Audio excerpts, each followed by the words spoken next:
Hi, everybody. I'm Chris. I'm the wine manager at the Willowbrook Binny's. I want to thank you for joining us tonight. We're going to look at Cotes du Rhone, and it's going to be fun. We have some really great wines to taste, and I think you're going to see amazing value out of this area, especially given the quality. I'm joined by Alicia, and she's currently trying to get Facebook up and running. So if you give us just a minute, we'll get into it. I think this is a wonderful area to explore if you're not familiar with it. They're both reds and whites, and indeed there are also some fabulous rosés. So be sure to check it out. And I hope some of you have bought some of these wines so you can taste along with us, because it's going to be delicious and informative. Yes, and we have plenty of wine to taste tonight, Chris. We are very fortunate. We're going to be tasting through 4 wines. So if you were able to pick some up, we're going to start with the Gall Cotes du Rhone Blanc. But we're going to give you some background here. I'm going to share my screen. Yeah, we're going to be working our way up the hierarchy of Cotes du Rhone. So hopefully you'll learn a little bit of something about how the appellation system works here, and just really enjoy the wines.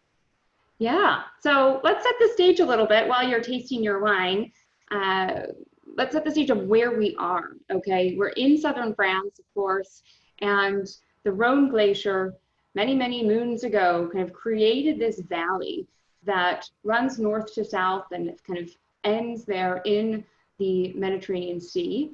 And, you know, I don't think we can even start, Chris, without kind of acknowledging what makes this place so unique. So I'll start with the Mistral wind that it's really famous for, that helps bring kind of clear skies and sunshine following the wind, but also can be very harsh and can blow kind of up to 60 miles per hour. So this is a pretty serious place.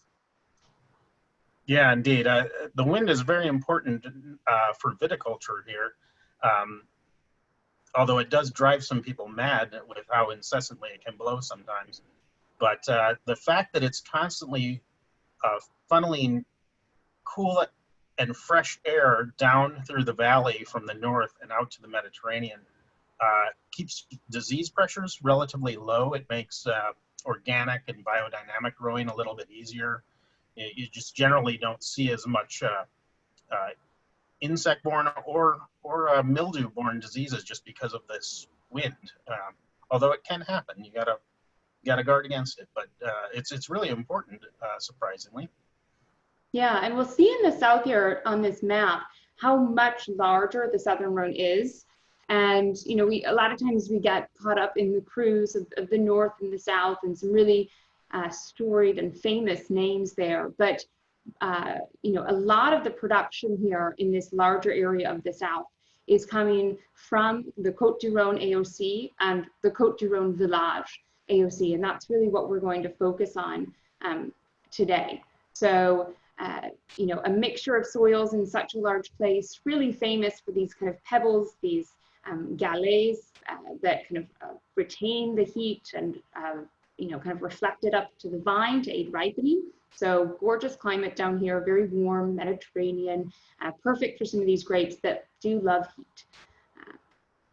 So yeah, indeed, that's one distinction between the north and the south here. We've got more of a continental climate up north, and there's a little bit of the Cotes du Rhone AOC up there, but very small, and mostly they're growing Syrah up there, which is the grape of choice in that area.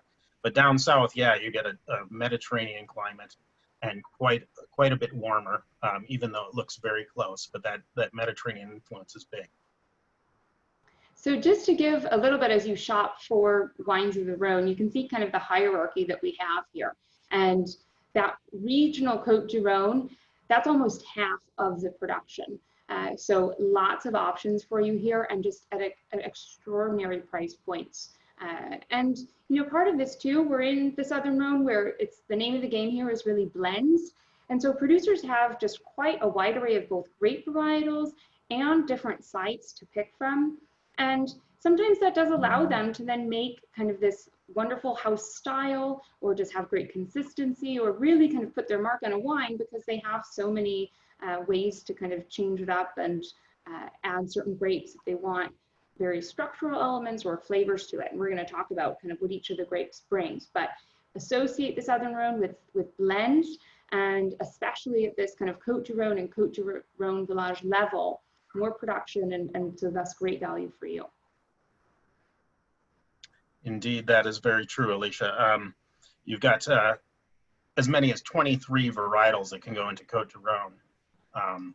So a lot of stuff you can use to blend. And as you mentioned soil before, soil types range from granite to those alluvial soils to sand to the galets roulés that are so famous in Châteauneuf-du-Pape, but also in Cotes du Rhone. So, and a lot of variation in elevation too, which is pretty important. So there's a lot going on here.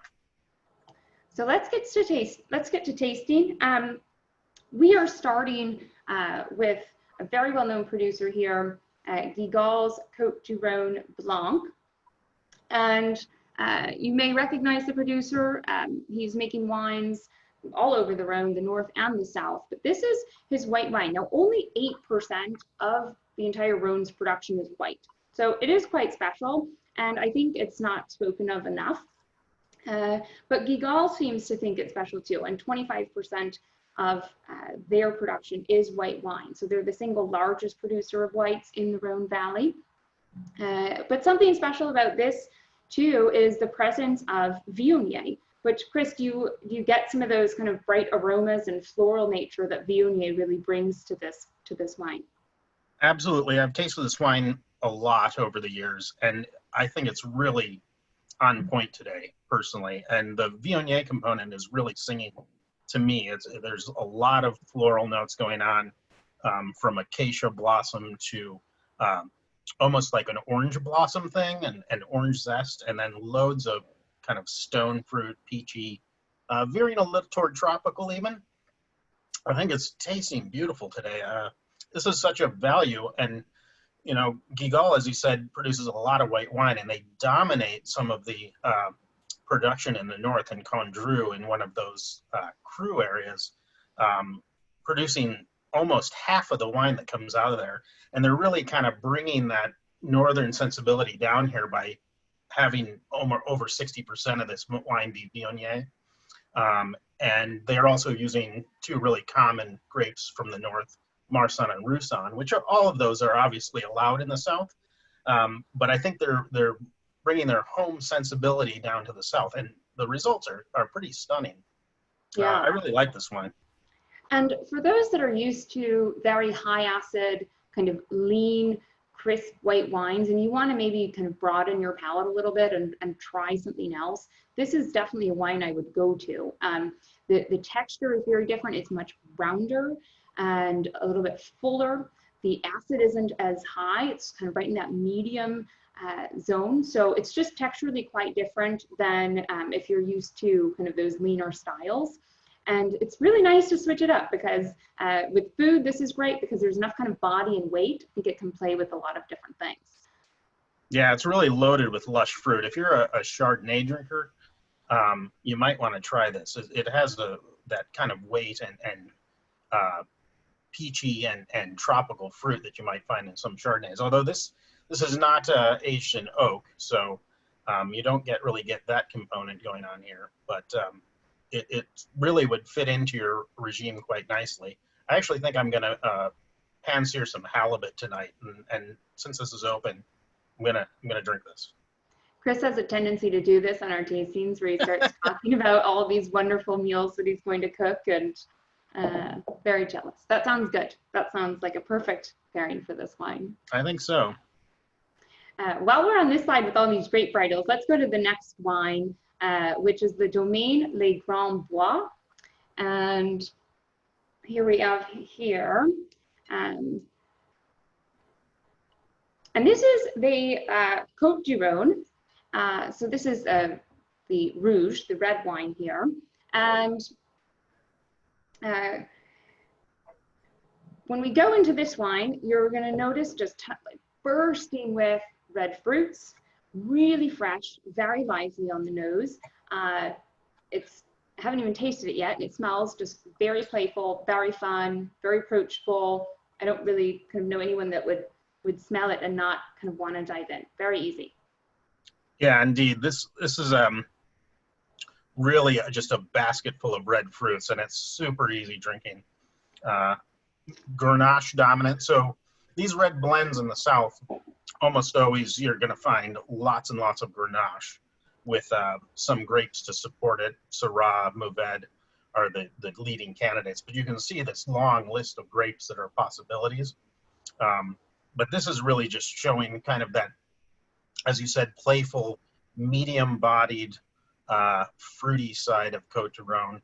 And this is the basic tier, but I think there's a lot of value here. I mean, I could see this at a picnic, but also equally comfortable with like a burger or something. Really fun wine to drink.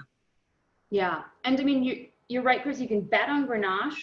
Grenache, Syrah, Mourvedre, combination of those has to be at least 60% by law. And it's definitely at least 30% of just Grenache.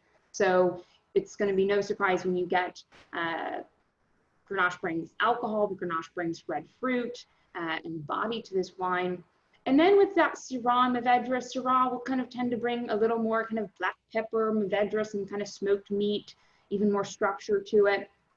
So everything kind of plays that role, and that's what makes these wines so great, as we talked about blending and really being able to create kind of this perfect blend that everything's complementing one another very well.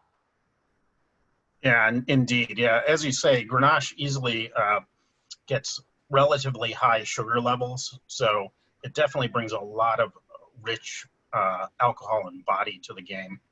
And so this wine, I think, has a little Carignan in it, which is one of those grapes that sometimes rears its head, and it is often used for a little more color and structure. And I think it's doing its job here. There's some fine tannic grip underneath it all, but mostly this is all about juicy fruit, for sure.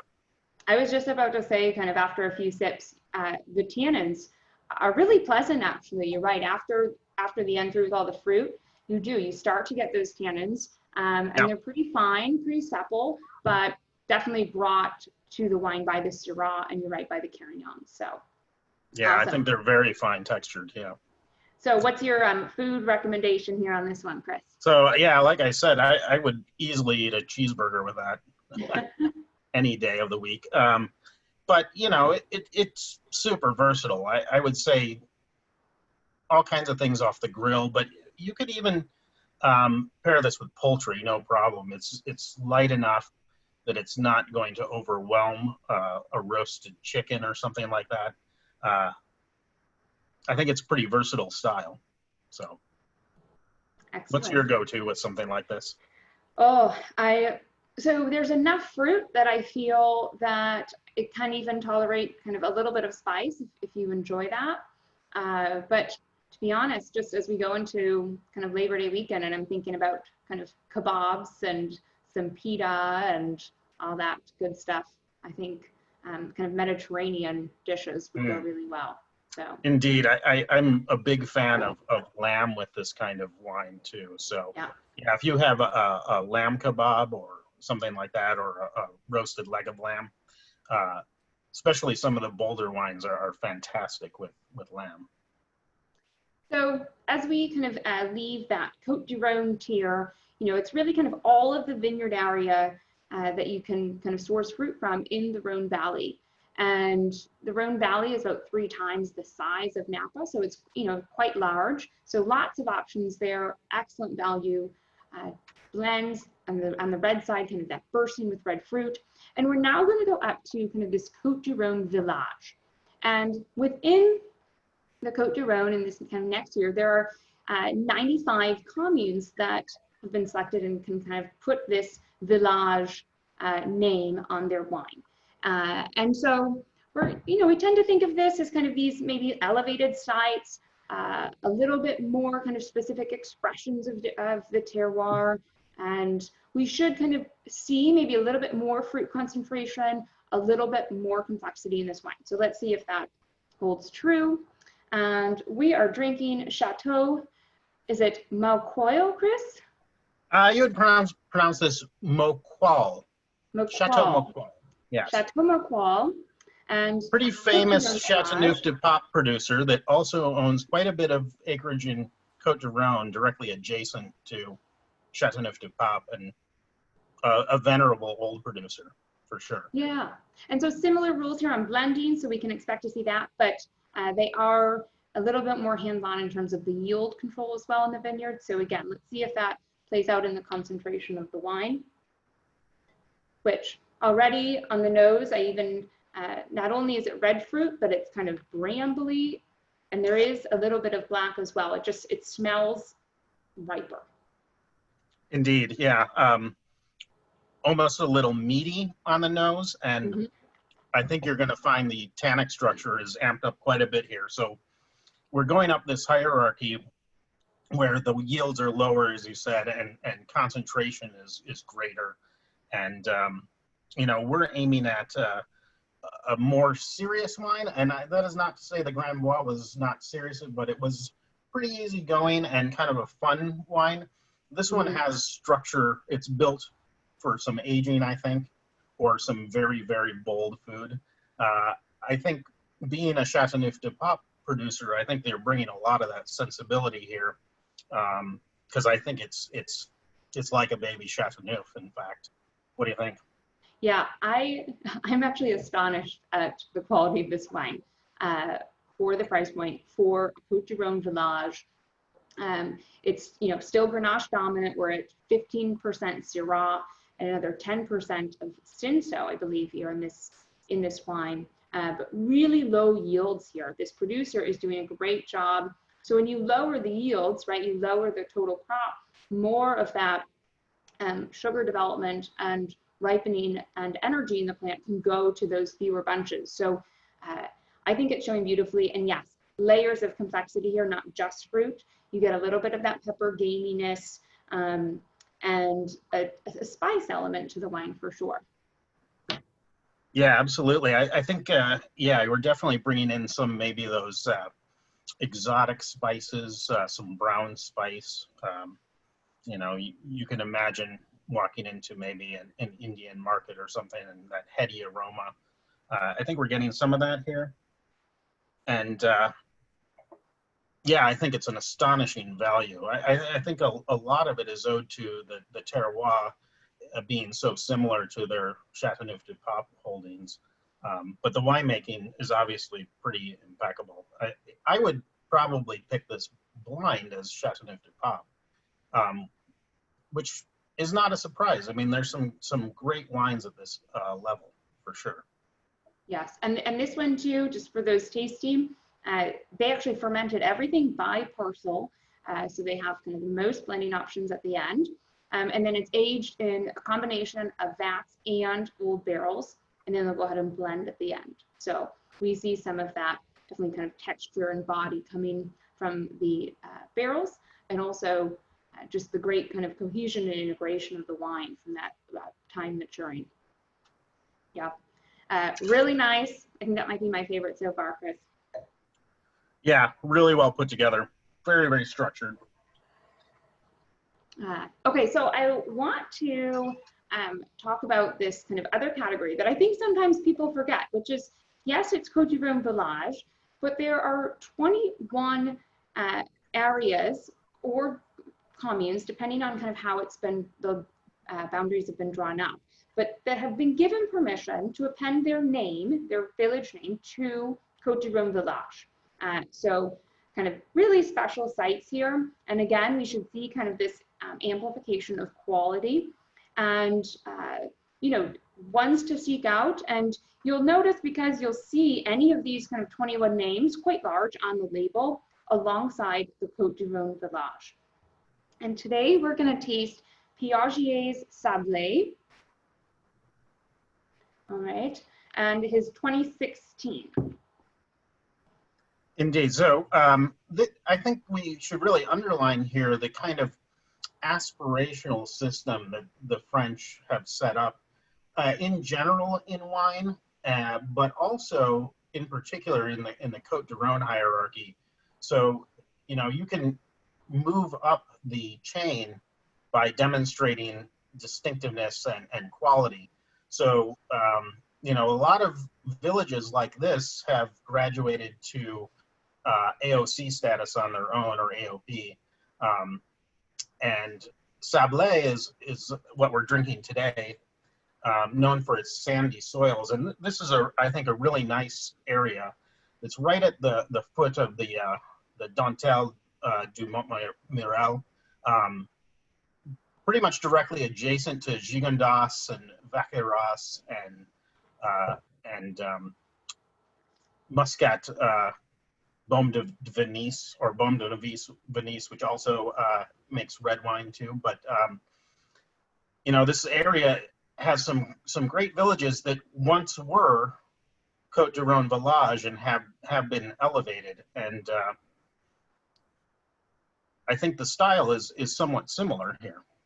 Yes, and you know, for those that are familiar with the crus, Queyran, for example, is a cru that used to be one of these kind of, you know, 21, not 21 at the time, but one of these villages that could append the name, and they were promoted to cru status in 2016. So yes, I think the producers in these areas and these boundaries have been drawn because they feel the wines and the place are very specific. There's a specific terroir of the place. You can define it.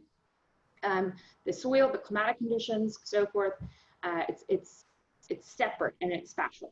So that's what kind of these 21 kind of villages or areas represent. And yeah, they're all probably aspiring, you know, to be promoted to a cru. So we also get kind of a great incentive for these winemakers to continue putting out excellent wine.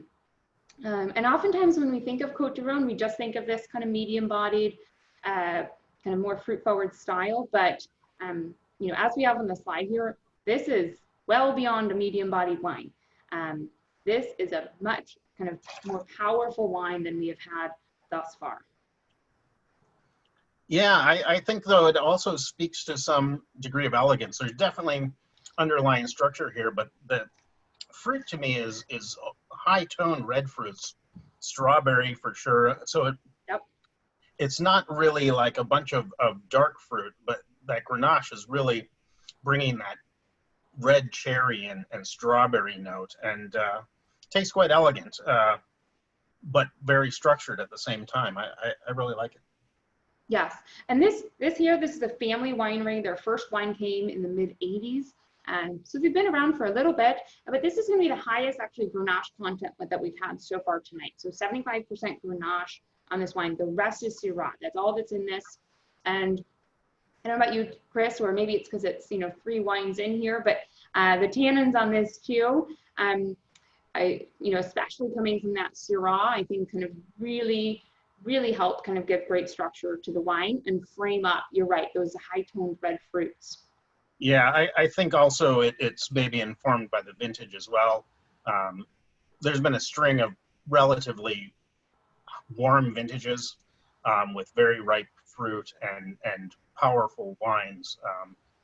So 15, 16, 17, 18, all really pretty stellar years in the Southern Rhone here. So every year. Every year that's on our shelves for the most part. Pretty much everything that's available has yeah. You can go with confidence and pick out a Rhone wine right now without a doubt. Yeah, and this one, actually the Syrah was aged kind of 3 to 4 years in the barrel.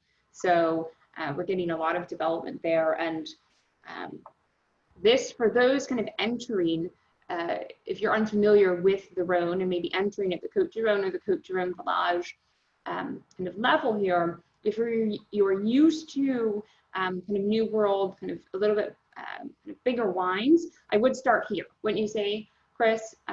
This is going to be, I think, kind of what you can most identify with. Definitely. It's got that ripe fruit that you would expect from or might get from a New World wine. One thing that I think separates it, though, despite being Asian oak, here we're looking at used oak. Yeah. So it's not really informing the flavor in an oaky way, but it's definitely adding plushness and texture and richness to the wine for sure. Yeah. All right. Thoughts on food pairings for this? I can definitely identify with the grilled meat. It does have enough tannins to play with kind of some fattier dishes and some heavier foods. You could even go kind of some heavy Italian-based cuisine with this, I think, as well. In addition to more kind of traditional French, like coq au vin, I think would be really lovely with this. What do you think, Chris?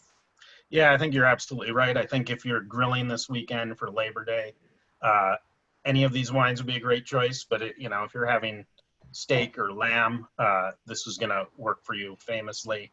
And I think you're absolutely right about Italian food. I think these wines often show herbaceousness, you know, that sense of garrigue and lots of bright fruit. Definitely you can make this work with tomatoes, without a doubt. And you see a lot of that kind of crossover in Provençal cuisine.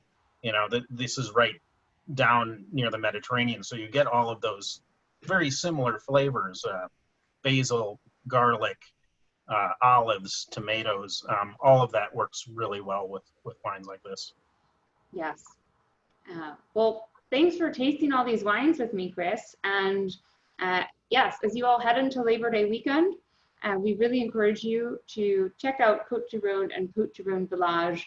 They are kind of gems that we love and we feel present great value for you and are incredibly food friendly.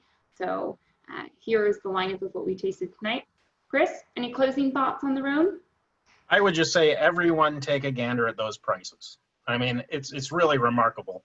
The quality of wine we're tasting tonight at $15, $14, it's incredible. It blows my mind every time I taste through wines like this. Really punching above their weight and delivering value like you can rarely find. So go out and try some. Yes. Well, cheers. Have a great Labor Day weekend when we get there. But thanks for joining us all. Check out the rest of our virtual events on our website.